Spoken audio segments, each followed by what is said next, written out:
नमस्कार। कधी काळी गोळीबाराचे आवाज फक्त मुंबईत येत होते, आता ते महाराष्ट्राच्या विविध भागात ऐकू येत असतात। बीड जिल्ह्यानंतर महाराष्ट्र हादरवून सोडलेला आहे, पण अशाच एका घटनेने सोलापूर जिल्हा देखील थरारला आहे। पंढरपूर इथल्या मंदिरामध्ये विठ्ठलाचं दर्शन घेऊन आपल्या गावी परत निघालेल्या पती पत्नीवर भर दुपारी गोळ्या झाडण्यात आल्याची घटना घडली। जुन्या वादाचा रोष मनात धरून ही घटना घडली असल्याचं सांगितलं जात आहे। घटनास्थळावरून माहिती देत आहेत भारत शिंदे। भारत, हा नेमकी काय घटना आहे, कधी घडला हा प्रकार, जरा थोडं म्हणजे सविस्तर सांगा।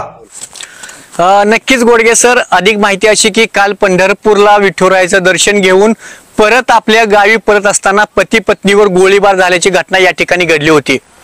ही 4 वर्षापूर्वीच्या एकंदरीत जुन्या वादातून हा गोळीबार झाल्याची माहिती देखील मिळत आहे।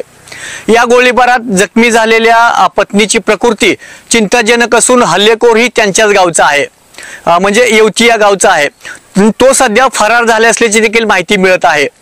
या घटनेने परिसरात एकच खळबळ उडाली असून शिवाजी पुंडलिक जाधव आणि सुरेखा शिवाजी जाधव अशा पती पत्नीच्या पिस्तूलमधून गोळ्या झाडून ठार मारण्याचा देखील प्रयत्न केला गेलाय।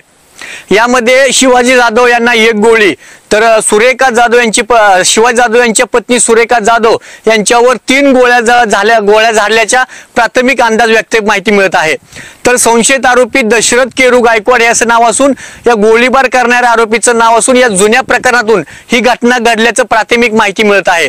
तर शिवाजी जाधव आणि सुरेखा जाधव यांच्यावर सध्या पंढरपूरमधून सोलापूरला खाजगी हॉस्पिटलमध्ये उपचार सुरू आहेत। सुरेखा जाधव यांची प्रकृती चिंताजनक असल्याची देखील माहिती मिळत आहे। गोडगे सर, धन्यवाद भारत सविस्तर माहिती दिल्याबद्दल। कारण काहीही असो, पण गाव पातळीवर सुद्धा पिस्तुलातून गोळ्या सुटत आहेत, लोक पिस्तूल बाळगत आहेत, हेच पुन्हा एकदा दिसून आलं। या घटनेतील आरोपींच्या मुसक्या पोलीस आवळतीलच, पण ग्रामीण भागात अशा घटना घडणं हे निश्चित गंभीर मानलं जात आहे।